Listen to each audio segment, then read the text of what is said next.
recent vacation to Ocean City, Maryland, my husband Jack took a boat tour of the area and saw, from the boat, wild horses living on the nearby island of Assateague. In this video, we are going to share our visit to Assateague with you. We aren't monetizing this video, meaning we aren't placing commercials in the video, as we just want to share this island with our YouTube friends. So if you see any commercials in this video, YouTube placed them there, not us. We will return to capitalism in our next video. Before we get to this barrier island off the coast of Maryland, we want to show you how we got to this area. For people traveling to the area from points south, the quickest route to Assateague and Ocean City is often the Chesapeake Bay Bridge Tunnel.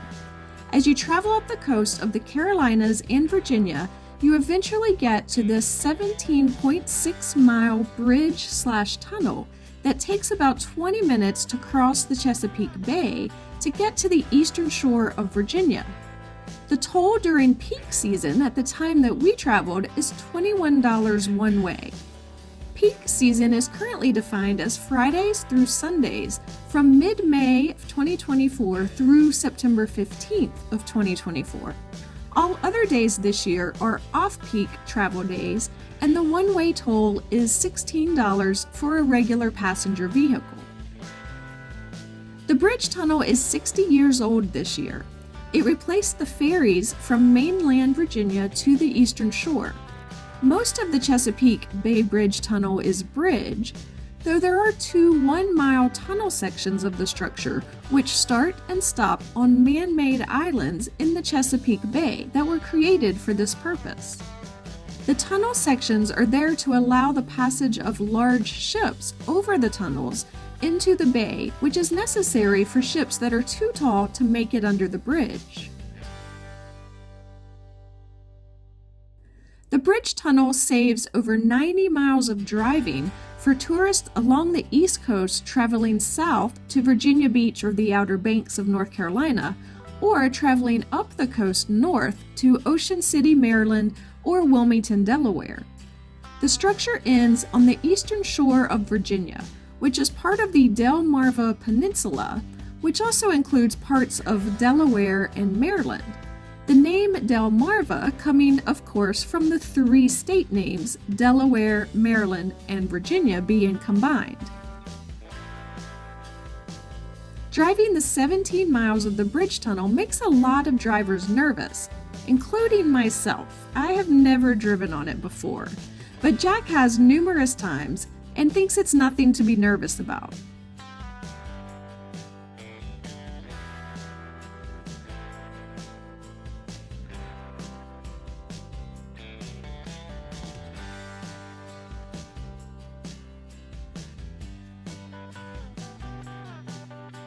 There's an observation point where you can pull over at the northern end of the structure to get a view of the bay and the tunnel.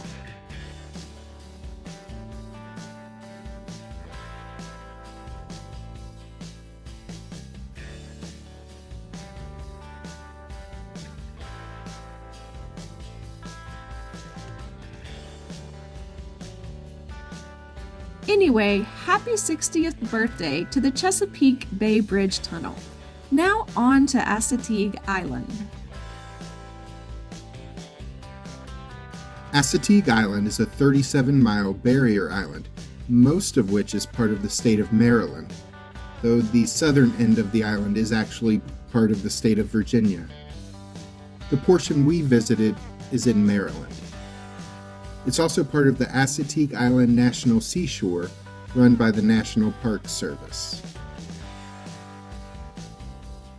There is also an Assateague State Park run by Maryland on the island. The beach you're looking at now is part of the National Seashore, but the state park also has lifeguarded beach access as well as an oceanside campground. We enjoyed the beach for a bit before we went off looking to see what else the park had to offer. We generally feel like the national park is a better option as there is more to see based on our research, and it was less crowded in the national park during our visit which apparently is also common from what we've read. An upside to visiting either the state or national park on Assateague is that the beaches here are much less crowded than the tourist-filled beaches of nearby Ocean City, Maryland. As we drove back into the park, we found various trails that we could explore in the hopes of seeing the wild ponies that call this island home. Along the way, there are some boardwalks and some benches to sit on as you take in the scenic views.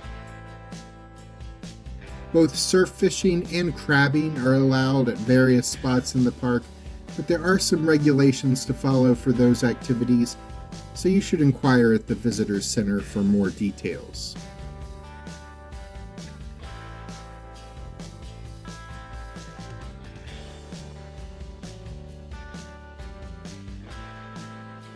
In addition to walking and driving, you can also ride a bike, as there are several miles of bike trails in the park, or you can see the island from a kayak on the water. There's a company called Assateague Outfitters that has a shop set up on Assateague Island that will rent you a kayak if you don't have one with you.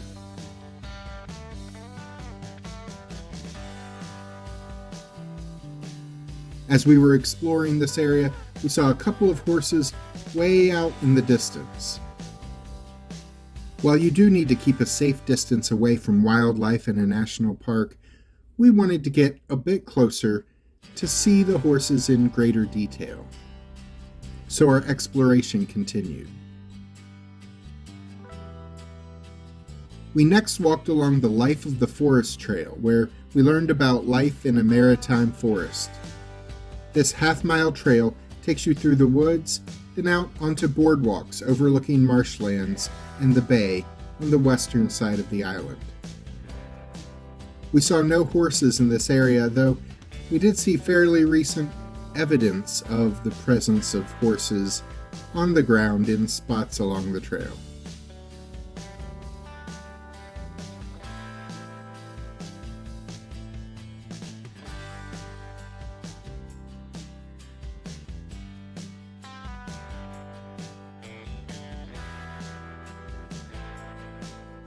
We then found ourselves on the Life of the Marsh Trail. After you walk a ways on this half-mile trail, you will find yourself surrounded by views of the bay.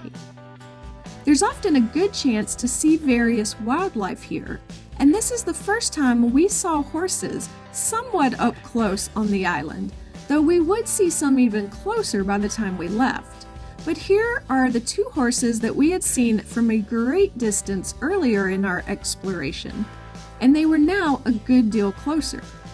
One of the horses was eating some wild grass out in the marsh, while the other was just kind of chilling a short distance away.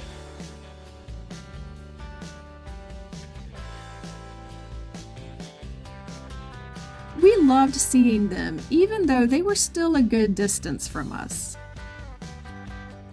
There's a well-known event held each July that we have always wanted to attend, but we haven't been able to yet. It is the Chesapeake Pony Swim, and this year it is on July 24th. The wild ponies of Assateague Island are rounded up by saltwater cowboys, and then they swim over to the neighboring island of Chesapeake, where they are inspected by veterinarians. And foals old enough to be separated from their mothers are auctioned off. This is a fundraiser for the Chesapeake Volunteer Fire Department, but it's also used to keep the herd of wild ponies from growing too large. The ponies that aren't auctioned off will be returned to Assateague the next day. We won't make it to the event this year either, but it is on our travel bucket list. We had one more run-in with some horses, and it was the closest yet. As we were leaving the park, we were very excited to see 3 ponies along the side of the road, completely ignoring the passing cars. We drove slowly and pulled up along the side of the road a safe distance away from the horses, and we watched for about a minute. We got a great view of them. We enjoyed a leisurely day of exploring Assateague Island, and it finally paid off with a visit from some of the island's wild residents. Check out our playlist about nearby Ocean City, Maryland by clicking the link at the end of this video. I'm Alice. And I'm Jack. Thanks for joining us as we're traveling through.